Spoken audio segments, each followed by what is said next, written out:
All right, let's give it a couple of seconds to get on. If you're just tuning in, this is the Geaux Rouge Facebook Live. We're going to be starting our show in about 8 minutes. I am sitting in this wonderful virtual space. I've got Dr. Rina, Dr. Thompson, two Thompsons for the price of one. Beverly Brooks Thompson, Melissa Thompson, and Gunjan Rina are hanging out with the Geaux Rouge show today.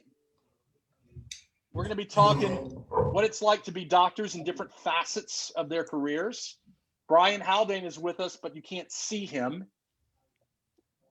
And we're also, by the way, guys, if you're on Facebook Live and you love one of these people, you can love them some more by sharing and tagging.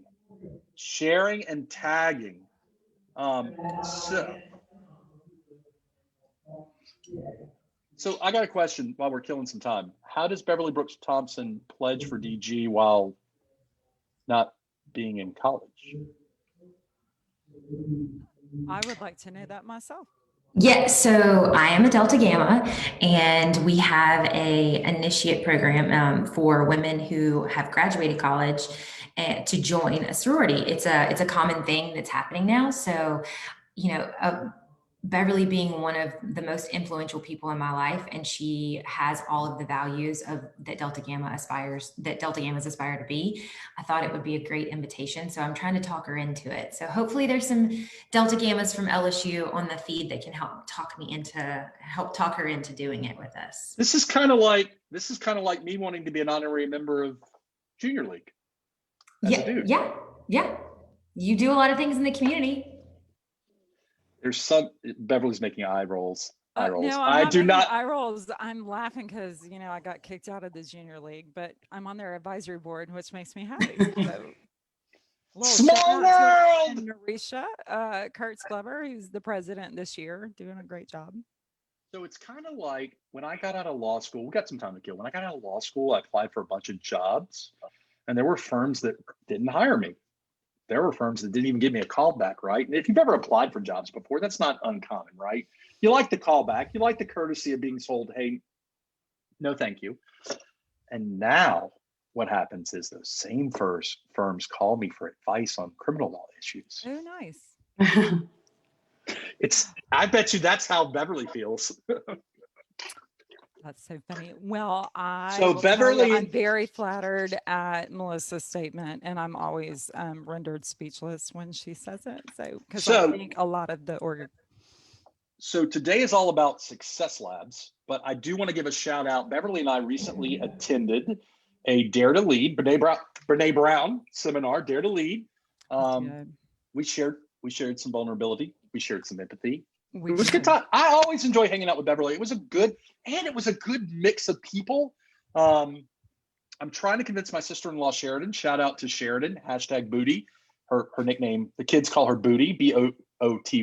Not because of her booty, but because that's her nickname. One of the best aunts on the planet.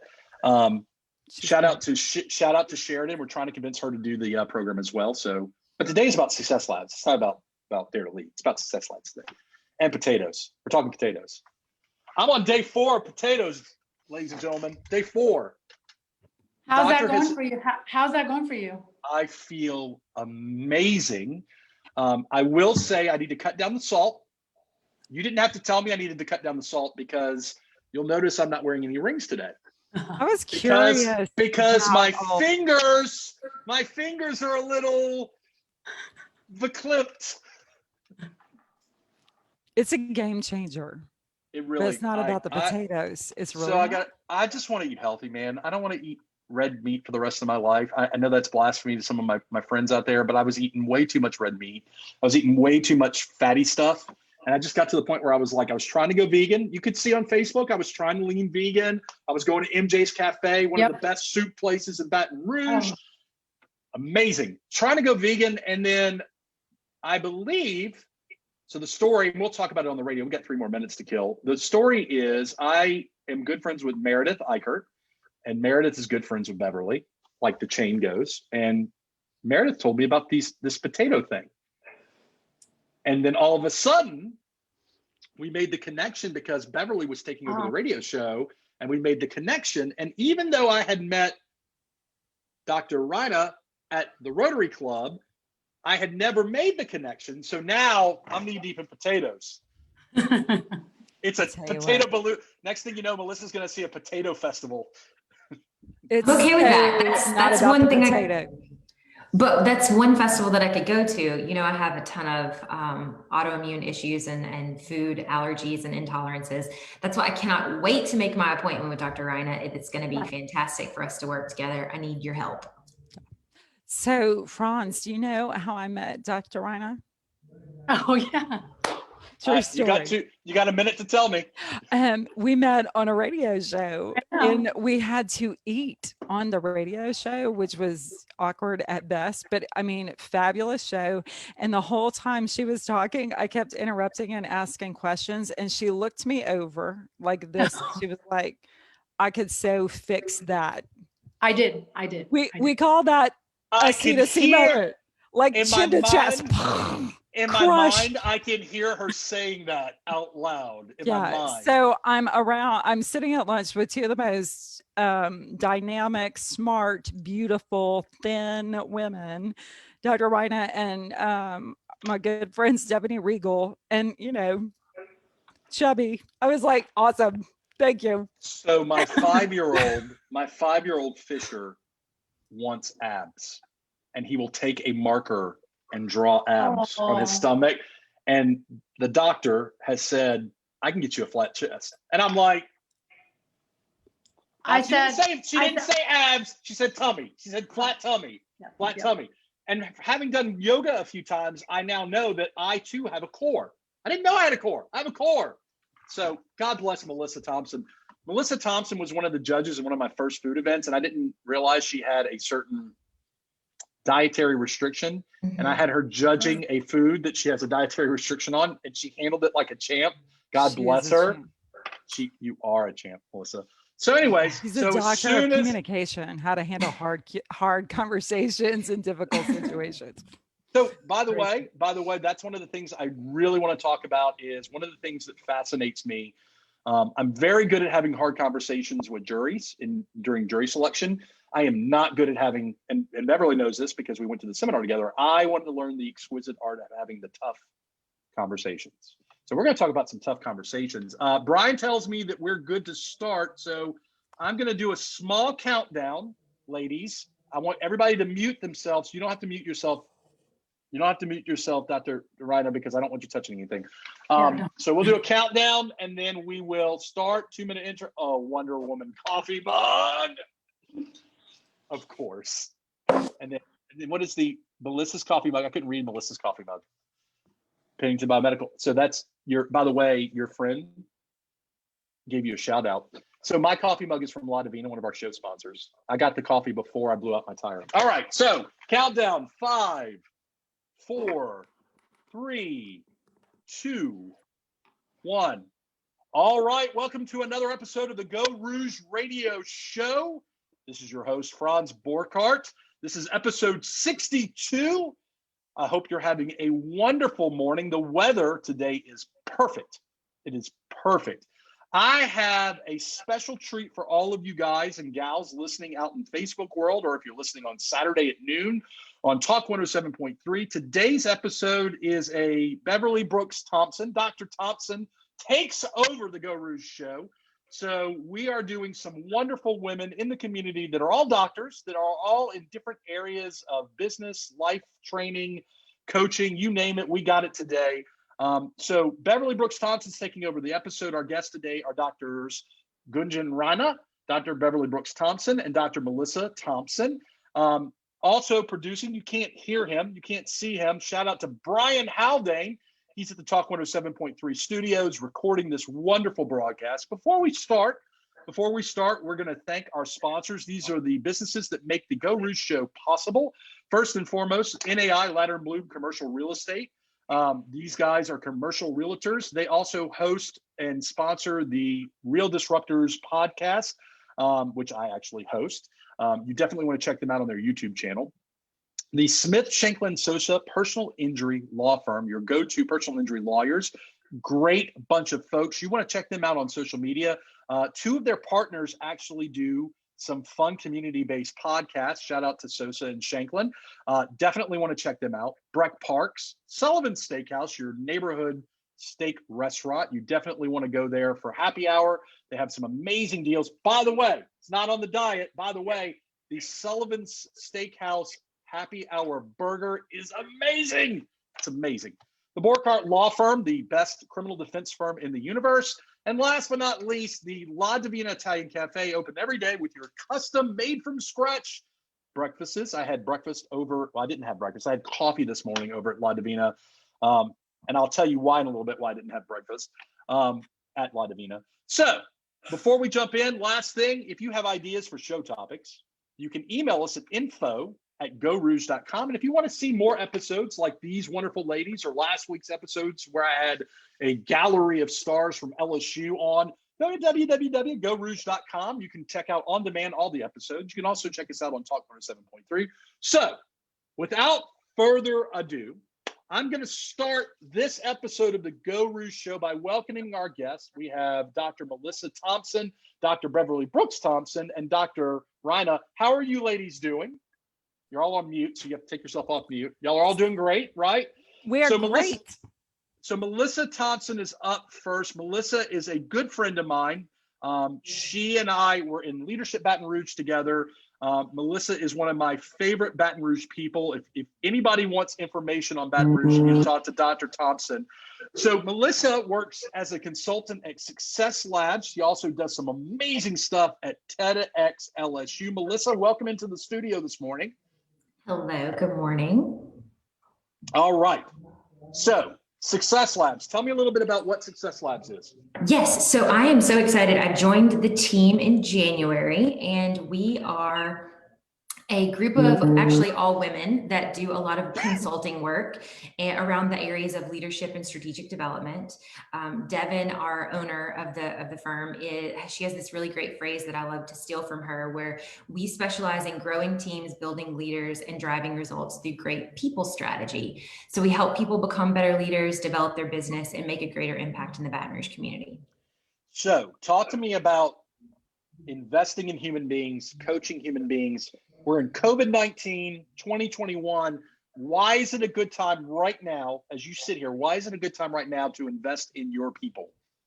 Well, I think there's no better time to invest than right now, especially in this COVID dynamic that we have. We are able to do virtual trainings. We are able to still do small trainings one-on-one safely, spread apart. We also have some leadership classes that we host. We're in the middle of one right now, and we launch another one in a couple weeks.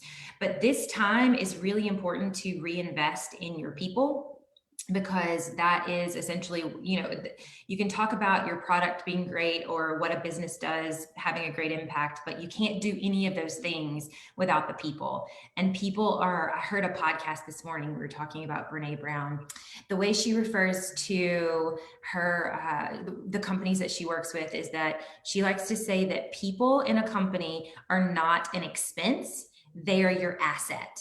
And so you've got to pour into your assets and invest in those assets. I think it's especially important right now because everything has changed and COVID has impacted every facet of our life. So we have to think about, it's given me pause. How do I want to spend my time? Who do I want to spend my time with? And it was really important for me coming to Success Labs that I was joining, not only going to be able to do great work, but joining a really great team of people. So I think it's really important right now. I really am trying to hone in on how we can really invest in our young professionals in particular. This is, Beverly's seeing this with her own children. This is an area that I'm very concerned about with young professionals.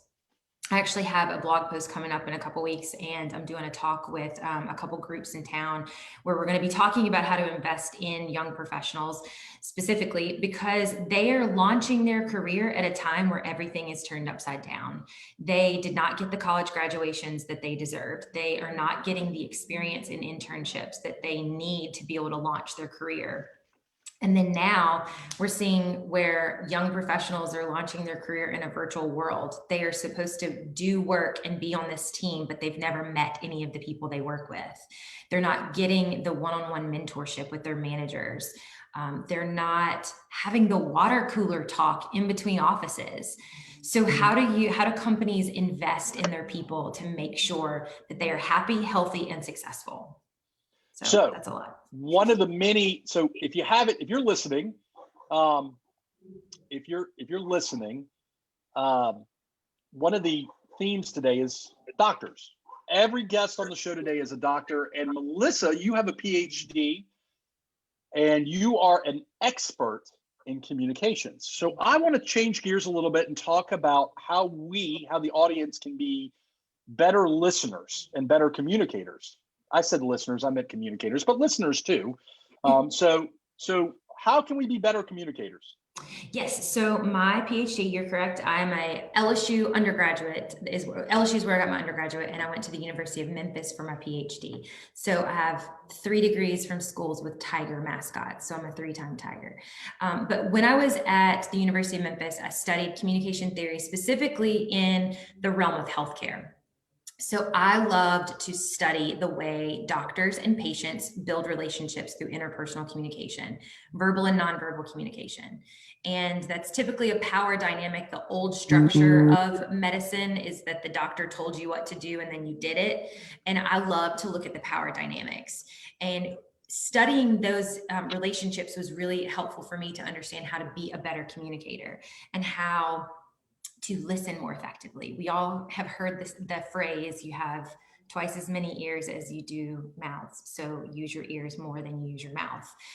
But everybody on this call loves to talk. So that might not be the best advice for our group.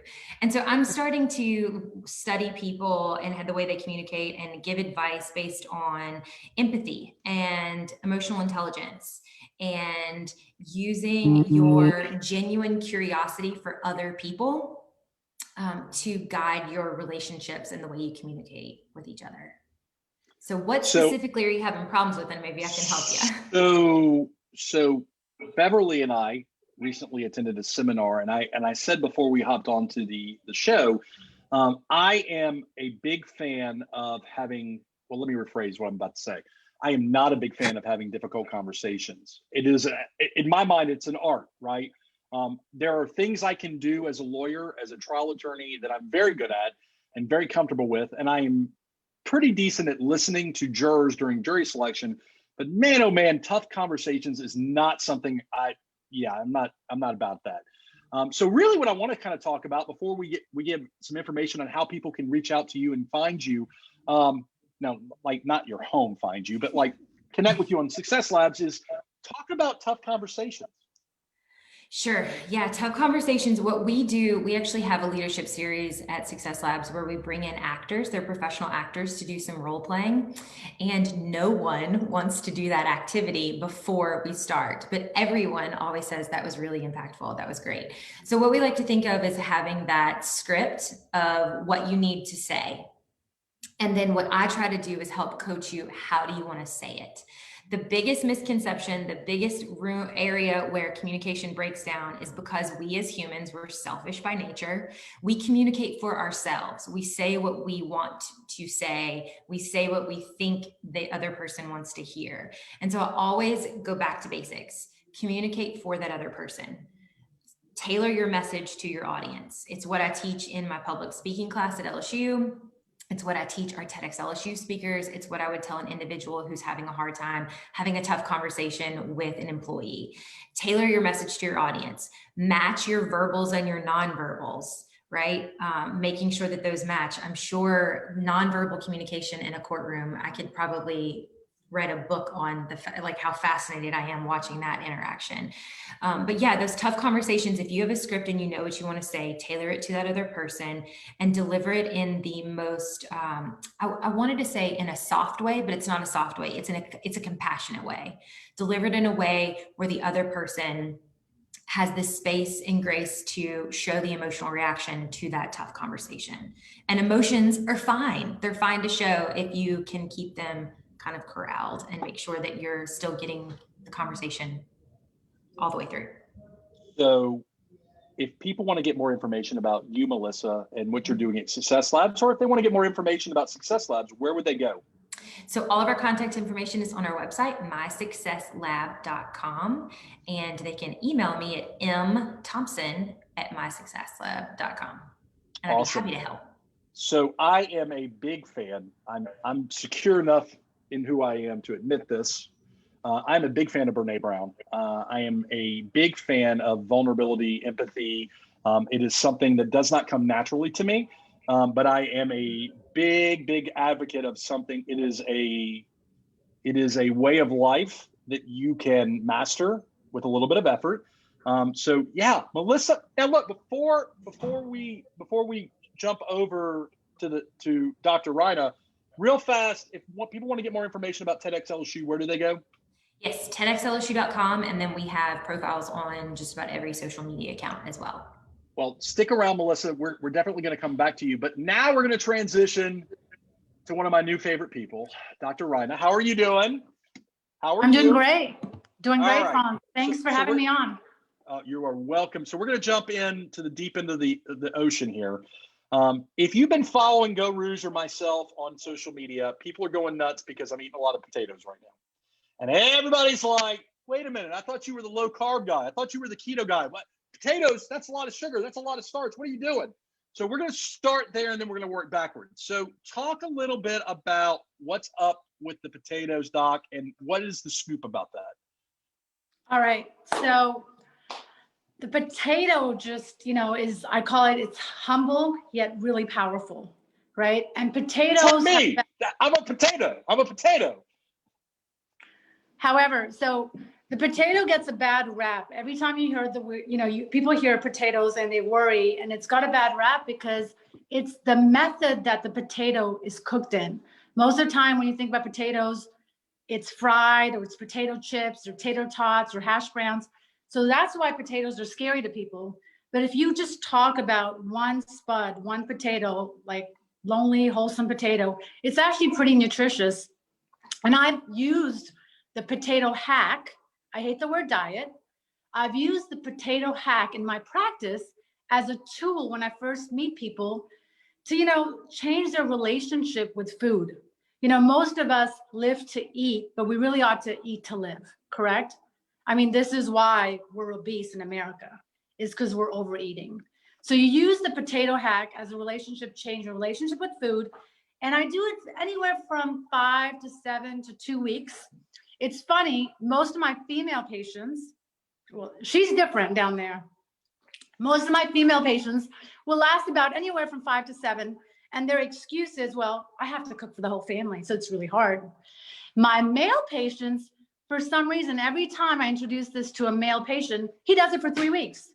And the outcome of the potato diet has been phenomenal. I mean, it's not just about weight loss. It's about they're fully energetic. I mean, Franz, you can vouch for this. You've texted me a couple of times telling me how much energy you have.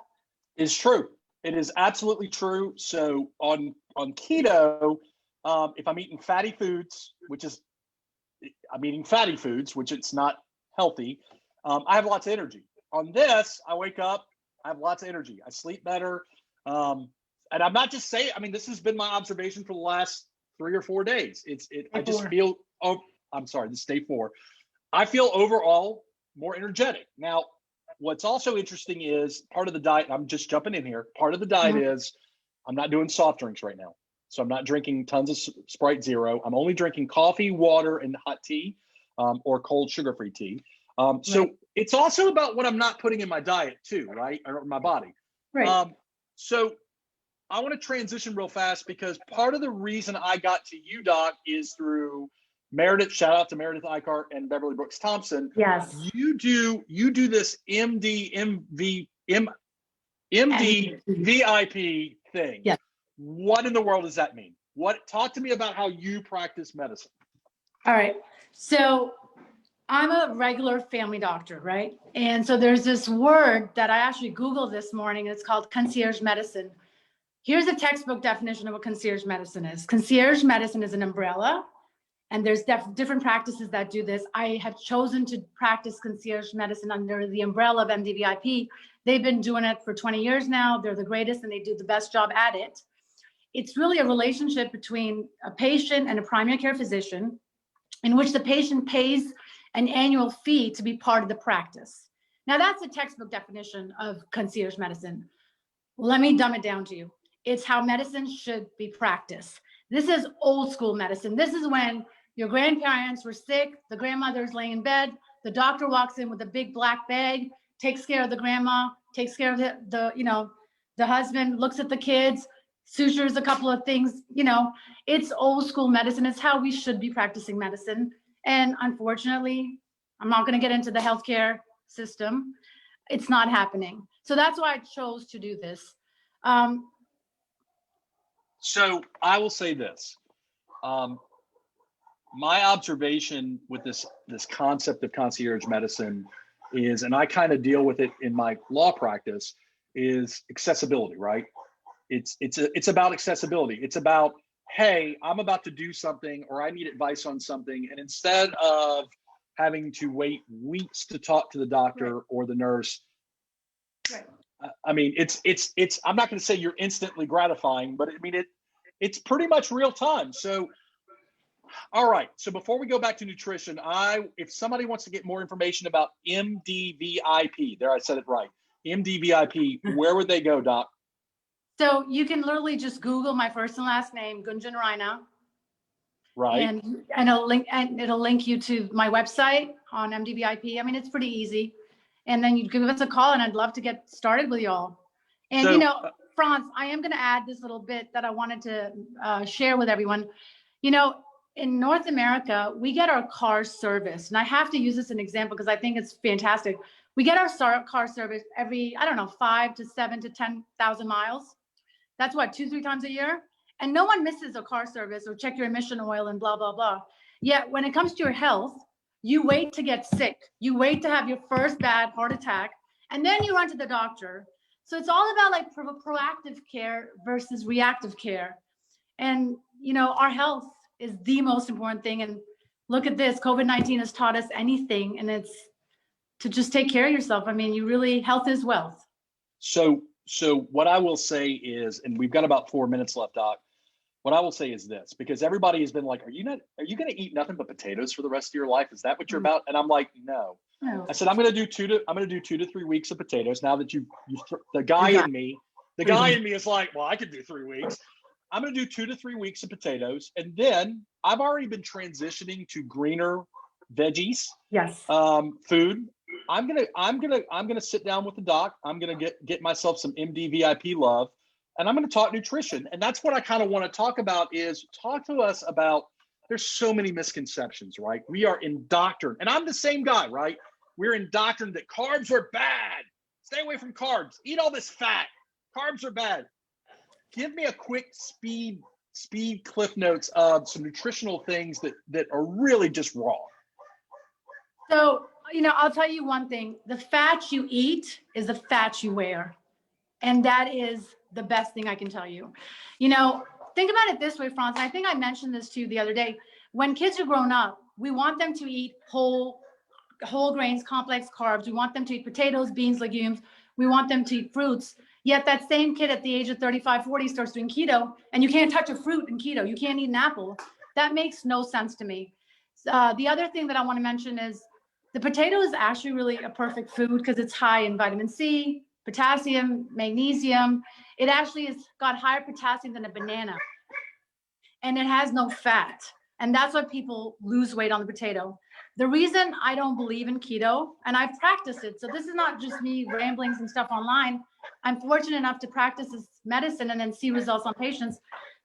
Patients that do keto, the number one thing I see with them is insulin resistance. This fat actually paralyzes insulin, believe it or not.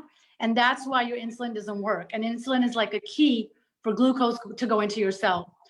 So that's the first thing I've seen. People that do keto have a lot of inflammation. They're tired.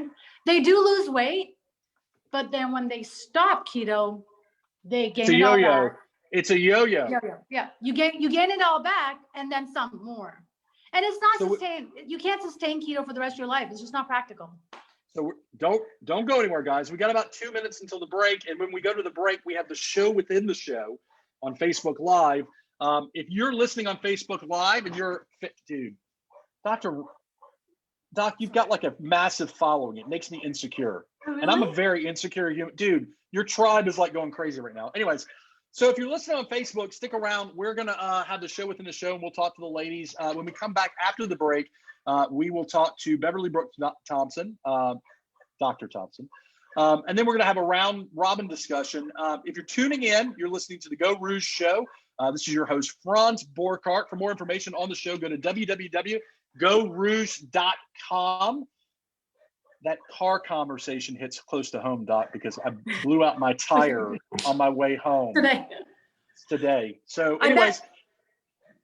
anyways, look, we're about to hit our first break. Stick around and we will be right back.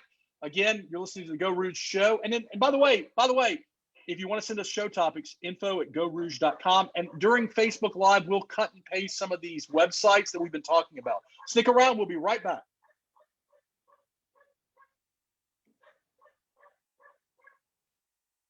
So we're on break. We're going to have a few minutes on break. All good. We're all clear. So if you're watching on Facebook Live, I'm going to get each of these guests with the exceptor.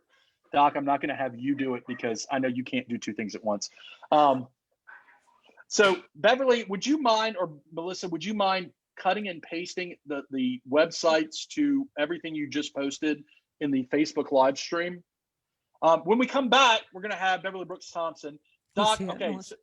So look, let's talk more potatoes. I want to talk potatoes because everybody wants you to break. I'm getting live text. Have her give us the Cliff Note version of the Doc. We have a couple of minutes. Why is it that after eating potatoes for 2 to 3 weeks, your body has some kind of metamorphosis? What is it? What happens? Are we live right now? Yeah, you're live. Let's talk. No F-bombs. Let's talk.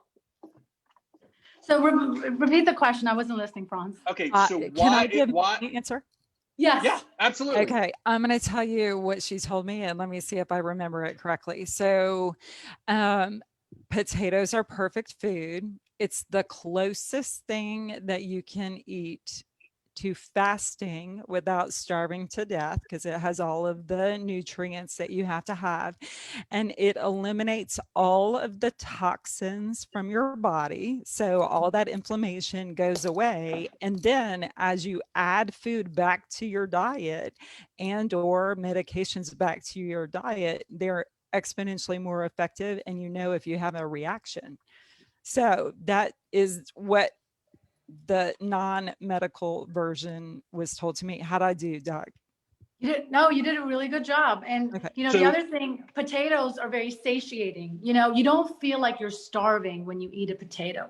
And that's the biggest thing with most keto diets or paleo or any other diet. I'm not, you're starving. But Franz, like you can tell me, you've been posting all kinds of potatoes that you've been eating. Like, are you hungry? So I'm neurotic. I don't ever do things small, as some of the people in this group might tell you. I go over the top. And when I'm into something, the OCD in me goes over the top. I am not hungry. What is awesome is I can eat potatoes or sweet potatoes. Right. I try to mix it up a little bit. Some of the different types of potatoes that I'm trying, I've never had before. I never had a Japanese purple potato. I can put seasonings on the potatoes. Yes. Right. And I'm getting to try all sorts of shout out to Red Stick Spice. I'm getting to try all these different spices I've never had before. And no, I'm not hungry. I eat 3 meals a day. I might have a snack here and there of potatoes, but candidly, I'm not I'm good. Wait. No shiny potatoes. So the what is a shiny potato? Oil. You don't cook it in oil. No you butter. Don't cook it in she'll make you start over if she sees a pic of no butter, no oil. No butter, just no oil. salt and pepper. That I couldn't even have Worcestershire sauce at first. Right. She was harsh. Right. Beverly was pretty, when Beverly did this, she was pretty on point and she didn't do a lot of seasoning. She was pretty salt, pepper kind of girl. And there's no oil and butter because what we learned today, fat paralyzes insulin. That's why there's no oil and butter. So I have a beautiful son named Fisher. And and I want to live a long and healthy life and have lots of time with him. Yes. So I am going to get my diet right. I'm going to do the potatoes for a couple of weeks, and then I am going to, I don't know if I'm going to go all the way vegan and vegetarian, but I'm going to definitely give some more veggies, some rolls in my life. The fortunate thing for me is the only two vegetables I don't like are peas and lima beans. All the other vegetables I love. I can eat tomatoes all day. I can eat Brussels sprouts, squash. All right, so I'm getting word from Brian that we're ready to start the second half of the show. Before we do that, ladies, if you don't mind, if you're looking at Facebook Live, if you all can cut and paste the websites or put your website in. By the way, Sheridan Faye says, now is now an awkward time that I can say that Beverly Brooks Thompson is my spirit animal. Sheridan's an amazing woman, so that's a compliment. She is, and she's one of the most beautiful women on the planet, inside and out. Just Sheridan's terrific woman. Sheridan is good people, is a wonderful aunt to Fisher. All right, so we're going to do a countdown, and then when we hop back in, just to remind you guys, we'll do the 2-minute intro. If you've got questions out there, we're going to do a round robin conversation at the end. If you got questions out there, you can post them up, and I'll try to keep track. And if you guys are watching on Facebook Live, you guys keep track too, because maybe somebody you know has a question that you might want to answer. So yeah, we're gonna do a countdown. Yes, feel free to connect. Good job, Melissa. Melissa, listen to me. Awesome. All right. She's and so by the way, shout out to all the junior leaguers watching out there. I see you. So 5, 4, 3, 2, 1. Welcome back to the second segment of the Geaux Rouge radio show. This is Attorney Franz Borchardt, your host, welcoming back some wonderful guests for episode 62, segment 2. We've got Dr. Melissa Thompson, Dr. Rina. We have Dr. Beverly Brooks Thompson in the house, all doctors. And look, the story behind today's episode is I'm lazy. And so I occasionally reach out to people that I think very highly of and say, hey, do you want to take over an episode? And what that means is really they do the heavy lifting for me. They find the guests. They say, hey, I think that these guests would make a good combo together, and they come up with a theme. And I'm like, run with it. And that's what Beverly Brooks Thompson did today. She basically, now look, you're all wonderful people. You would have eventually gotten on the show, but Melissa doesn't know that she's going to be tasked next with the goal of making an episode. It's probably going to be DG themed. It's all right. Delta Gamma themed. Shout out to Delta Gamma. She will rock this. So before we jump in, let's thank our sponsors, NAI, Ladder and Bloom, commercial realtors, the Smith, Shanklin, Sosa personal injury law firm, your go-to personal injury lawyers, Breck Parks. By the way, the Breck Parks are open back up again. Great way to go outside, get some good. By the way, have you guys been to the Bluebonnet Swamp? Has anybody been to the Bluebonnet Swamp? If you have been to the Bluebonnet Swamp, you need to go to the Bluebonnet Swamp. It's awesome. It's one of those secret places in Baton Rouge that not everybody knows about. Sullivan Steakhouse, your neighborhood steak restaurant. Oh, Sullivan's is so good. I haven't been in a while because I'm on this potato thing, but man, oh man. You can, They have potatoes. Franz, you can order a baked potato.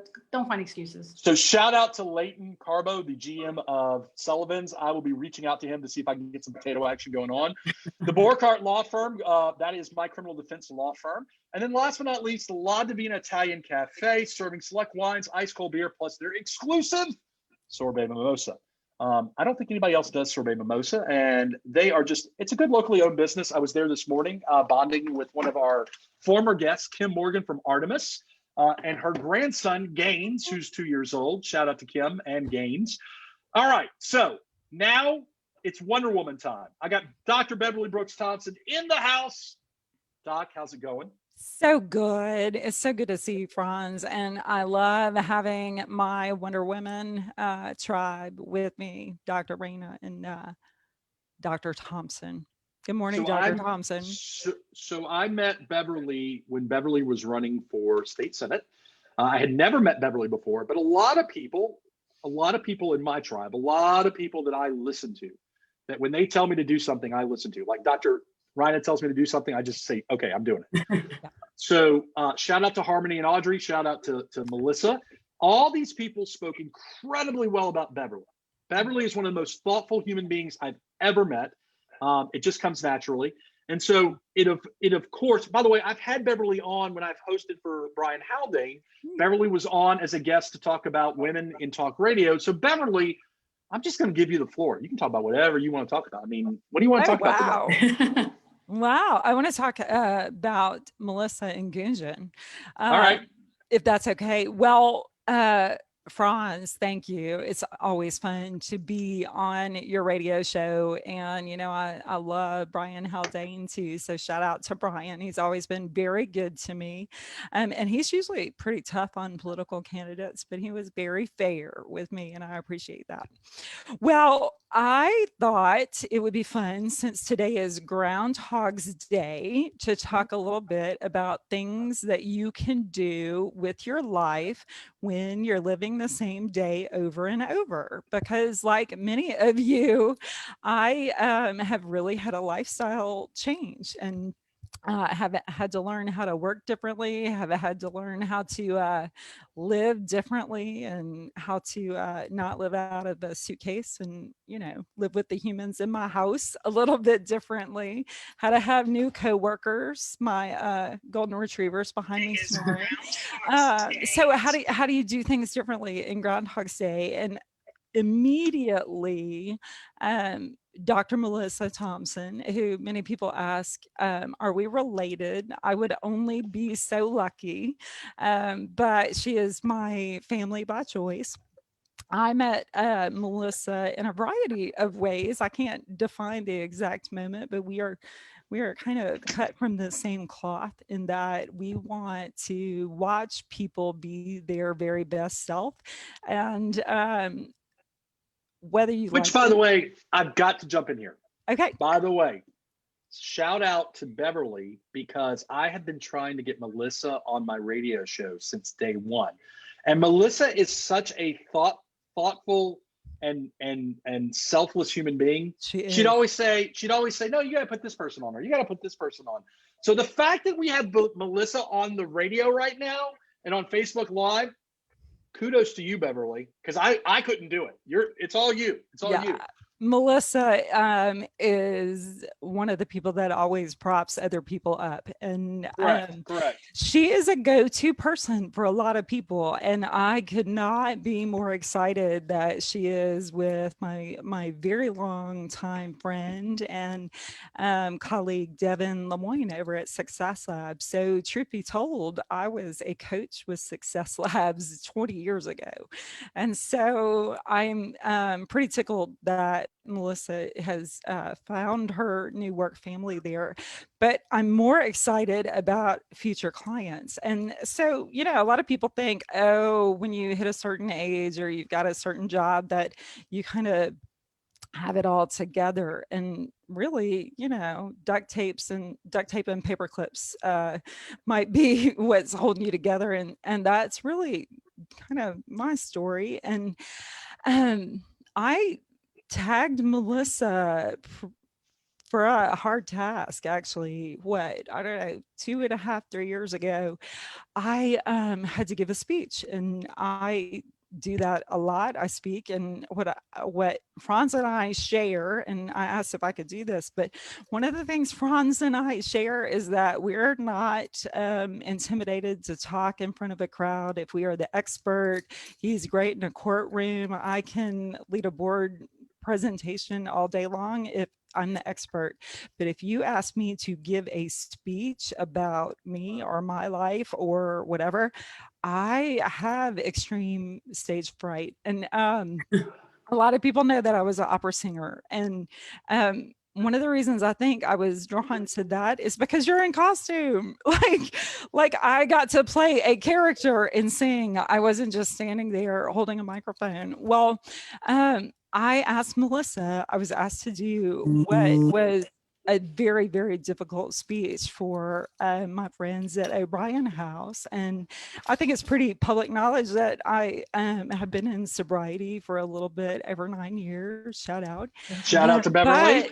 I don't know what, Melissa, 3 years ago, most people didn't know that. I mean, I wasn't afraid or secretive about it. It just wasn't something that I felt real comfortable bringing into professional life. So I called Melissa, and keep in mind, I've been a keynote speaker. I speak easily 3 or 4 times a week in front of groups. That's not intimidating to me, but I knew that this would be a bigger challenge for me, and I wanted to get through it. I wanted to get through it without one, getting emotional, and two, delivering the message and making sure I delivered it in a way that was going to be impactful for the receiver. So kind of going to what Melissa talked about, I didn't want it to be about me. I wanted it to be about the community I was speaking to and opening that door.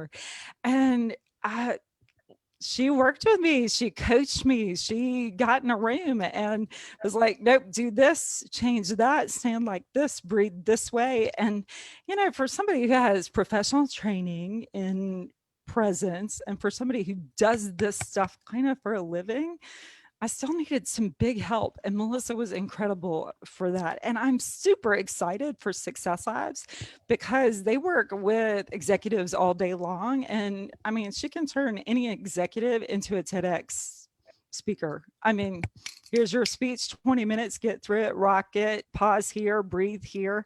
That was a game changer. So when I decided to, go crazy and run for office, I called Melissa. She was one of the first people, and she, along with Audrey and Harmony Hobbs and Hayworth, and some other really talented, amazing folks like Ourso College. Shout out to my good friend Michael.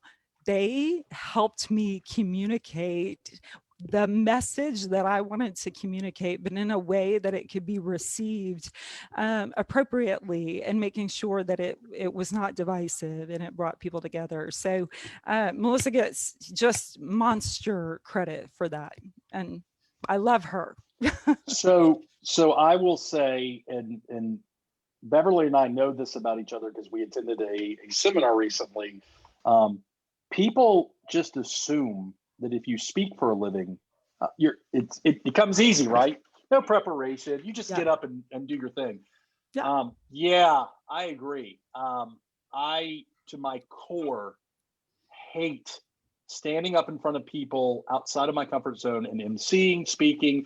And I posted on social media, so it's not foreign knowledge to people. I would self-medicate with alcohol to numb out the emotional anxiety, which did not go over well. Does not go over well.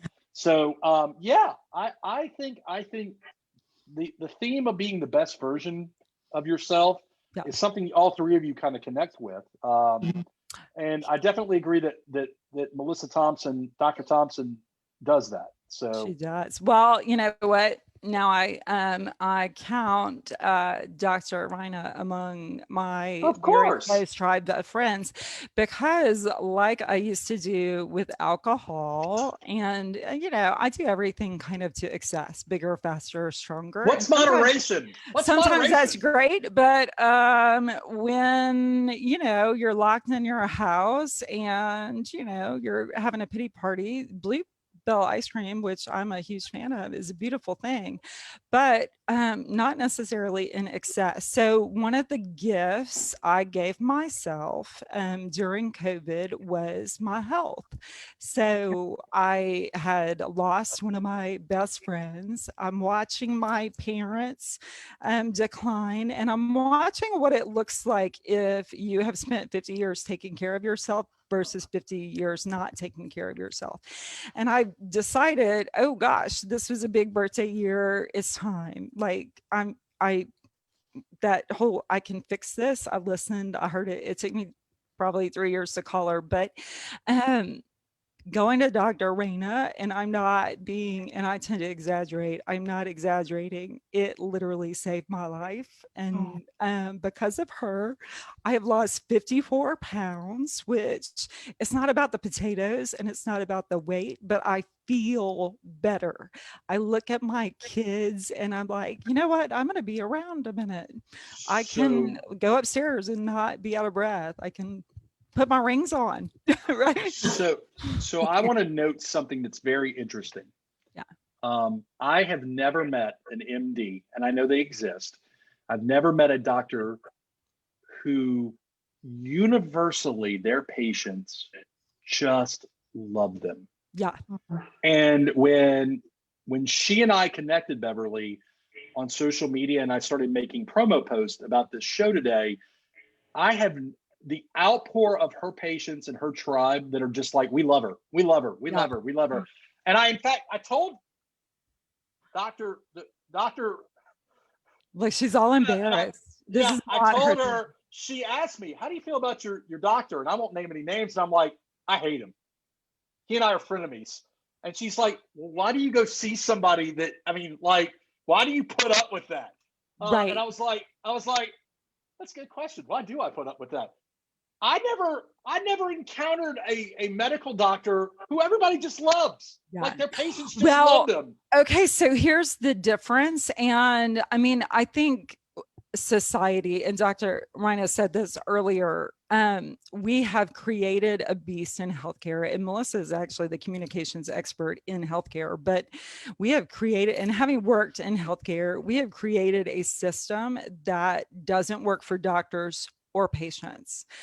They have to chart, they have to do all of these things. Well, I had surgery a little over a year ago, and the surgery, there was nothing wrong with the surgery. My aftercare was not effective. And I had a bunch of really talented doctors not talking to each other, and it was killing me. So I walked in her office and she said, what do you want to fix? And I'm not exaggerating. 2.5 hours of head to toe conversation. She ended with, what do you want me to fix first?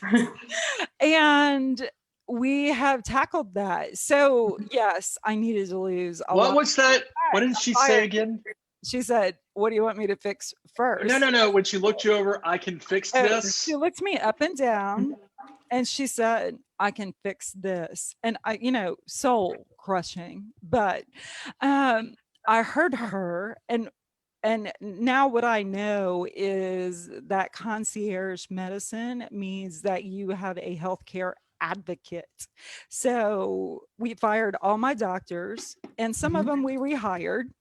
Right. But she literally goes into my chart, into their chart, and reads the reports and asks them questions. She navigates. So she is my healthcare advocate and she's my healthcare navigator.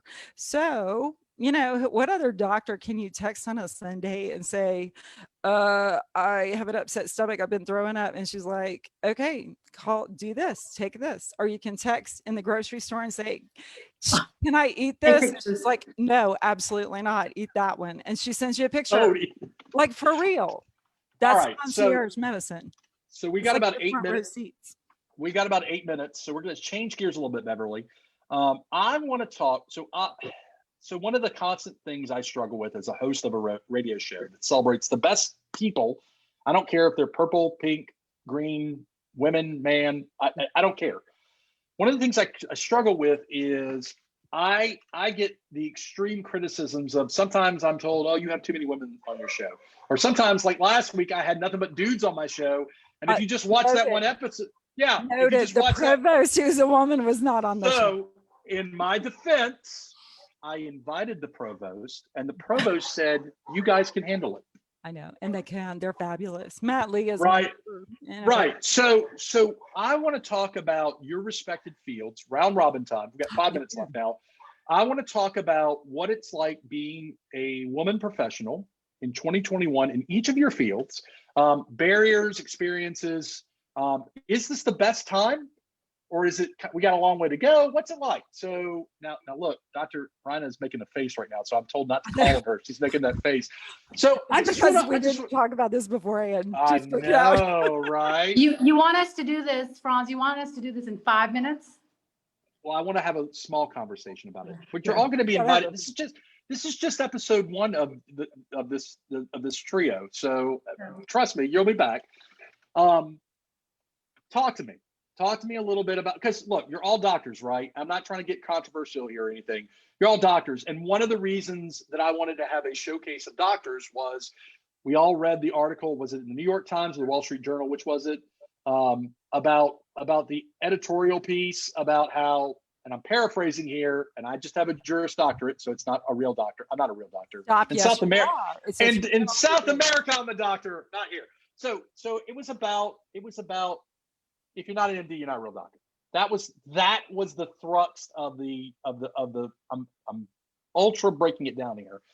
So obviously some of the people in this group had a reaction to that, as they are very hardworking individuals that got their PhD, which, by the way, PhD stands for what again? Doctor of Philosophy. Right. In fact, a PhD is the highest degree that you can earn from an institution. It trumps all of the rest of them. No offense to the real doctors that are in medicine or in but a PhD is the highest degree. And the irony is, you and Melissa don't lead with your PhD. Like, if you did not, we do. Until you do. No, but I mean, I'm serious. Like if you just met, I knew Melissa for years before I found out that she had a PhD. And that's not because I didn't care about Melissa. It's just, she's very humble about it, right? Until somebody says, by the way, you're not a real doctor. And then at that point, it kind of changes. The clause. So I will accept that. When I worked at the incredible Women's Hospital, I was not called Dr. Thompson inside of the hospital because I literally do not have the capacity or the ability to save a life. I may read 3 books and call me in the morning. So there is context to place for that. But I would say that being a doctor is kind of immaterial. It just means that you can start what you finish. I do only really correct people if I am in a higher education setting, particularly, and they say, Dr. Jones, Dr. Robbins, Dr. whatever, Beverly, ... And I say, excuse me, maybe I should reintroduce myself.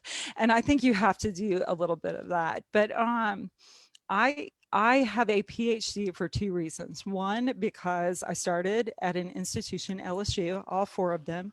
All 4 of my degrees come from LSU, and LSU paid for 3 of them as an investment in their workforce. So if you have an employer that is going to invest in your professional development, whether it's a session at Success Labs or education, you should take advantage of that, which I did. The other reason is I had high school age boys, and I did not want them to see me quit when I left LSU and I wasn't finished, period. That's it. So we got about a minute left. So we're not going to end the conversation. No. It's all good. So what we're going to do is there's Facebook Live, baby. We show within the show. We're going to keep talking for a few minutes. I know you guys are all very busy, but I promise we'll keep talking for a little bit. We're going to close out the show and stick around. So when you go to YouTube, if you missed today's episode, and you go to YouTube after the episode, this entire video will be on YouTube. So what we talked about at the break, what we talked about at the end, after the close of the show will be on. You've been listening to the Geaux Rouge radio show. This is your host, Franz Borchardt. I apologize for only giving you ladies 40 minutes of talk time. You need so much more. You and the audience deserve so much more. So we'll definitely have you guys back. For more information about the Geaux Rouge show, go to www.geauxrouge.com. We will post this episode on YouTube. We'll post it on www.geauxrouge.com. If you want to connect with these guys, you certainly need to go check them out on their individual respective websites that we posted in the thread. We'll talk about it again while we break. So have a great week. Doctor, and doctor. Thank you guys for all joining us. And we will see you guys next week. So great. Thank you.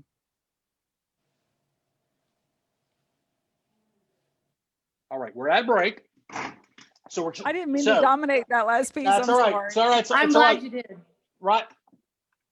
Dr. G called me out on the very insensitive part of me asking in 5 minutes, what's it like being a female professional in 2021? Way to call me out there. Not enough time. So okay. So what is it like? So you're in a different kind of medical model, right? So you do the concierge thing. What is it like being a woman doctor in 2021 right now?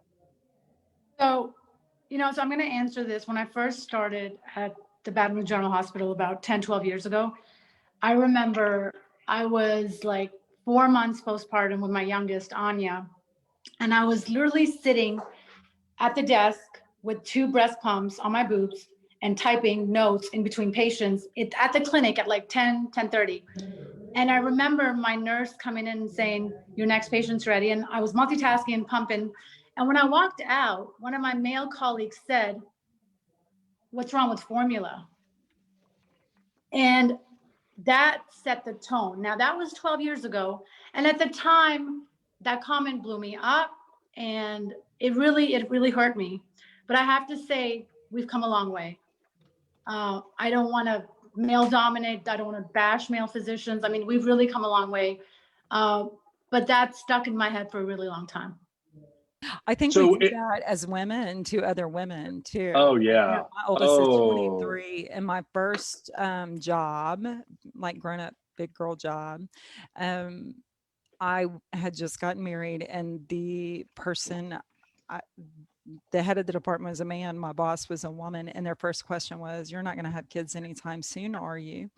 And I wound up taking 2 weeks off for that baby because that was the tone, right? And there was no place to breastfeed. There was like, it wouldn't hurt us.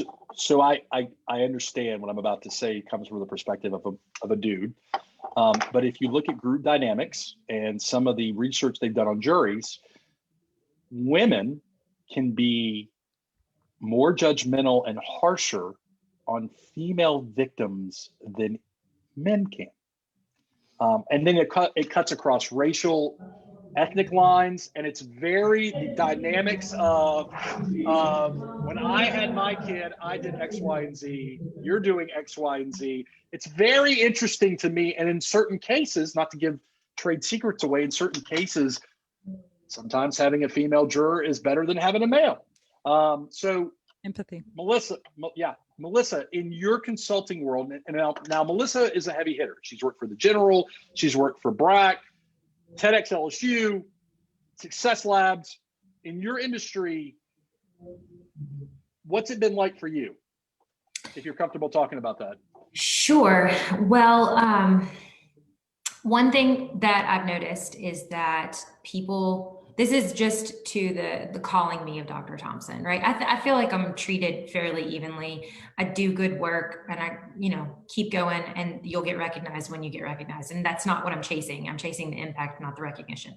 But I will say that I have noticed that I teach a class at LSU in the College of Business, and I adore working with my students, but it is sometimes very hard, no matter how many times I politely explain it, that I would like for them to call me Dr. Thompson, not only because I've earned that degree and the title that goes with it, but also I'm trying to teach them, understand who your audience is and communicate to your audience. So if your professor has a PhD, you need to start that email where you're asking for a favor, maybe even a grade change, say doctor. That's what their title is. So my rule of thumb is I let you correct me. I would call you Dr. Thompson until you say, well, call me Melissa. Now, in a classroom setting, it's easier, right? But yeah. Right. Well, it's interesting because my grandfather was superintendent of schools and was a coach and worked in higher education or elementary education, but across the state in multiple positions. He had an EDD and they called him Dr. Thompson. This was my post in reference to that article that you were talking about. My grandfather had an EDD, they called him Dr. Thompson. My father is an MD, they call him Dr. Thompson. I have a PhD, why is it so hard to call me Dr. Thompson? It's the same degree. The title goes with the degree, not my father is a physician. And so it's just like a heart. I don't know. It doesn't bother me that much anymore. It used to right when I first earned the degree, because I worked really hard for that piece of paper. And I wanted a little bit of recognition just because it's not fun. At the same time where all of my peers had jobs that had 401ks when they were 22, and they were going on vacations, and they were getting married and having kids, I was studying my tail off. Yeah. I was reading all hours of the day and night. I had fun in grad school. I had amazing colleagues and I learned a lot, and that's exactly what I wanted to be doing. But I sacrificed quite a bit to be able to earn those 3 letters behind my name. So I will close out, guys, with my wife is a wonderful attorney. She's amazing. And she is a really good attorney. She does a little bit of everything. And observing the double standard, of how she gets treated and how I get treated. Now, granted, part of the difference is I do one area law. I've been practicing for 15 years. But granted, also my wife is a wonderful human being who's very humble and very grounded and very reasonable and compassionate, all these good things. And I'm a mess. I'm a hot mess. But certain doctors in this room are going to help me be less a mess. So yeah, the double standard is kind of crazy. So if you're on Facebook Live, we're about to close up. What I'm going to ask for you guys to do when we close up is Melissa, Beverly, Gunjan, right? Yes, Close very enough. People butcher my name. Franz. It's Frank, Franz, Fritz, you name it. I've been called it. Another F word I can't say. So when we close up, what I would ask you ladies to do is one more time on the thread, post your website or contact profile. I will also, before I go to the dealership to get my tire fixed, I will also upload this on the YouTube. Thank you, guys. Y'all are very busy. Y'all are very awesome people. I know that an hour of your time or an hour and a half of your time is extremely valuable, so I'm very grateful for it. Thank you, Franz. Thank you. All right, Franz. guys. I'm closing up. I'll see you guys next week.